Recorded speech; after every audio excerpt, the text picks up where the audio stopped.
adalah umum bahwa orang yang memiliki sesuatu tentu ingin merasakan nikmat dan manfaat dari sesuatu yang dimilikinya itu. Apa gunanya punya radio bagus kalau telinga tuli? Apa gunanya punya sepatu mahal kalau tidak punya kaki? Apa guna punya televisi berwarna, gambarnya terang kalau mata pun buta? Demikian juga iman. Apa arti iman itu kalau kita belum bisa merasakan nikmatnya, indahnya, manisnya iman? Orang yang merasakan manisnya iman, manis rasanya ketika dia sujud. Manis rasanya ketika dia berlapar dan berhaus melaksanakan ibadah puasa. Manis rasanya ketika dia harus menginfakkan sebagian dari harta yang dimilikinya. Manis ketika dia melaksanakan wukuf di padang Arafah, berhaji untuk Allah. Manis melaksanakan apapun yang menjadi tuntutan dari nilai imannya itu. Untuk bisa merasakan nikmatnya, manisnya, indahnya iman, Rasulullah sallallahu alaihi wasallam mengajarkan kepada kita salasun man kunna fihi wajada halawatal iman. Ada 3 perkara. Siapa yang mempunyai 3 hal ini, 3 perkara ini, ia akan bisa merasakan manisnya iman, indahnya iman, nikmatnya iman. Apa yang 3 itu? Pertama, ayyakunallahu wa rasuluh ahabba ilaihi mimma siwahuma. Seseorang yang cintanya kepada Allah dan Rasulnya di atas segalanya. Kita diberikan hati, dalam hati bertumpu sejuta rasa.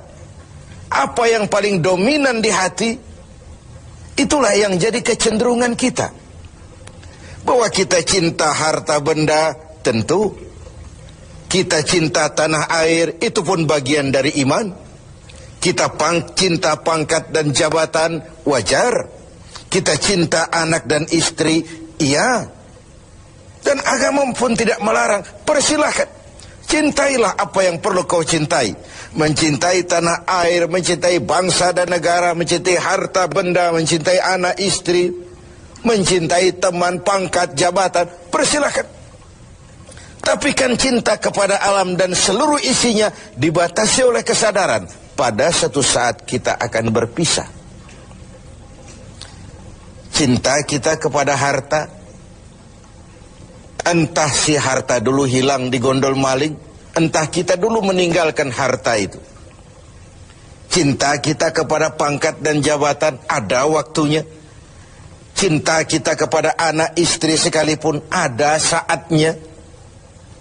Inilah batas kesadaran itu, supaya dia jangan berurat dan berakar di hati. Kepada Allah dan Rasulnya kita tidak akan pisah selamanya. Kesana idealnya kita memperbanyak rasa cinta ini. Ketika terjadi perang Tabuk, baginda Rasul melakukan mobilisasi dana. Semua sahabat memberikan sumbangannya. Datanglah seorang sahabat, Sayyidina Abu Bakar Siddiq radhiyallahu an, memberikan harta bendanya. Begitu banyak sampai Rasul bertanya, hal tarakta li ahlika syai'an ya Abu Bakar? Begini banyak yang kau bawa ini Abu Bakar, kau belanjakan di jalan Allah untuk kepentingan perang Tabuk, mempertahankan akidah. Apa buat keluargamu sudah kau tinggalkan sesuatu untuk kehidupan mereka? Beliau senyum, na'am, taraktu lahumullaha wa rasulah. Benar, sudah aku tinggalkan buat keluargaku. Apa yang ditinggalkan? Aku tinggalkan kepada mereka Allah dan Rasulnya. Cinta kepada Allah dan Rasulnya, itu yang aku tinggalkan kepada keluargaku. Adapun harta, semuanya aku belanjakan di jalan Allah untuk kepentingan mempertahankan keyakinan. Ini adalah sebuah contoh orang yang cintanya kepada Allah dan Rasulnya di atas segalanya. Harta itu, pangkat dan jabatan itu, semua kekayaan materi yang kita miliki itu, kalau sudah memenuhi panggilan Allah dan Rasulnya, semua mengalir. Semua mengalir. Dari sana dia datang dan ke sana juga dia akan kembali. Inilah keyakinan terhadap inna lillahi wa inna ilaihi raji'un. Dari Allah segalanya datang, ke jalan Allah juga, kepada Allah juga semuanya akan kembali. Jadi kalau cinta ini sepenuhnya sudah kita gantungkan kepada alam dan isinya, cinta benar kita kepada pangkat dan jabatan, sehingga sulit melepaskannya, akhirnya terkena penyakit megalomania, sindrom, power syndrome. Sulit balik jadi orang biasa, sudah kadung jadi pejabat tinggi. Sulit melepas pangkat dan jabatan, dengar mau ada mutasi, gerasak gerusuk, cari mbah ini, cari mbah itu. Bawa ayam putih, bawa kambing hitam, macam-macam dilakukan. Sebagai cermin bahwa jabatan itu berakar di hati, sulit untuk melepaskannya. Orang yang cintanya kepada Allah dan Rasulnya, kalau satu saat dia harus melepas yang dia sayangi, dahulu pun ketika terlahir ke alam ini, tidak ada harta yang saya bawa. Kalau sekarang saya harus melepasnya, innalillah wa inna ilaihi raji'un. Dahulu pun ketika terlahir ke alam ini, tidak ada pangkat dan jabatan yang saya sandang. Kalau sekarang saya harus melepaskannya, innalillah wa inna ilaihi raji'un. Oh, itu cuma sekadar titipan dari Allah saja. Disinilah lapang dadanya seorang mukmin ketika dia menempatkan cinta Allah dan Rasulnya di atas segalanya. Ini yang pertama. Yang kedua, untuk merasakan manisnya iman itu, wa ayyuhibba 'abdan la yuhibbuhu illa lillah. Dia cinta kepada sesama hamba, cintanya karena Allah, bukan karena kepentingan. Kalau sudah cinta karena kepentingan, sebatas kepentingan terakomodir, kita loyal, kita taat, kita setia, kita cinta. Begitu kita merasa kepentingan kita diabaikan, kita jadi musuh nomor satu. Pantas saja kalau dalam panggung politik ada pameo, tidak ada teman abadi. Yang ada tujuan abadi, kepentingan abadi. Hari ini teman, besok lawan.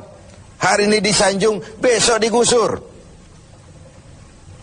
Agama mengajarkan cintai sesama hamba karena Allah, bukan karena kepentingan, bukan karena mencari kehormatan diri, tapi karena Allah saja. Kau di jalan Allah, kau saudara saya. Kau keluar dari jalan Allah, sampai sini saja kita. Bersaudaranya itu karena Allah. Islam membebaskan manusia dari ras, diskriminasi, dan ikatan akidah jauh lebih kuat daripada ikatan darah. Tidak ada persaudaraan yang lebih kokoh selain persaudaraan yang diikat dengan nilai-nilai akidah. Saya sih tahu mabuk itu haram, cuma saya ngormatin teman. Ngormatin teman, ikut minum. Saya sih tahu judi itu haram, cuma diajak saya nggak enak sama teman. Ngormati teman, mengorbankan keyakinan. Untuk hal-hal yang seperti itu, tidak ada toleransi yang perlu dirumuskan. Bersaudara karena Allah, bertemu karena Allah, berpisah pun juga karena Allah. Ini yang mahal zaman sekarang. Sekarang kan bersaudara karena kepentingan, karena ada maunya. Berteman karena ada kepentingan. Bila kepentingan tercapai, teman jadi lawan pun nggak masalah. Lawan jadi teman sekalipun it's okay, asal kepentingan tercapai. Nah, nuansa Ramadan mempertemukan kita dalam ikatan jalinan karena Allah semata-mata. Bertemu ya karena Allah, berpisah pun juga karena Allah. Ikatan kekeluargaan kita sebagai bangsa memang nyaris rapuh. Berbagai konflik di daerah belum kunjung selesai. Baik yang bernuansakan agama, etnis, dan macam-macam lagi. Di Papua sana, di Poso sana, bahkan di kota-kota besar masih sering terjadi bentrokan antar kampung, antar tetangga, antar wilayah. Lalu keroyokan, rame-rame, menyatakan identitasnya pada proporsi yang salah sebenarnya. Bertemu karena Allah, berpisah juga karena Allah. Persaudaraan semacam itu melahirkan kenikmatan iman. Kenapa? Karena imanlah yang mengayomi itu semua. Yang ketiga terakhir, untuk bisa merasakan manisnya iman, wa ayyakraha ayyauda fil kufri ba'da idh anqazahu Allahu minhu kama yakrahu ayyukzafa finnar.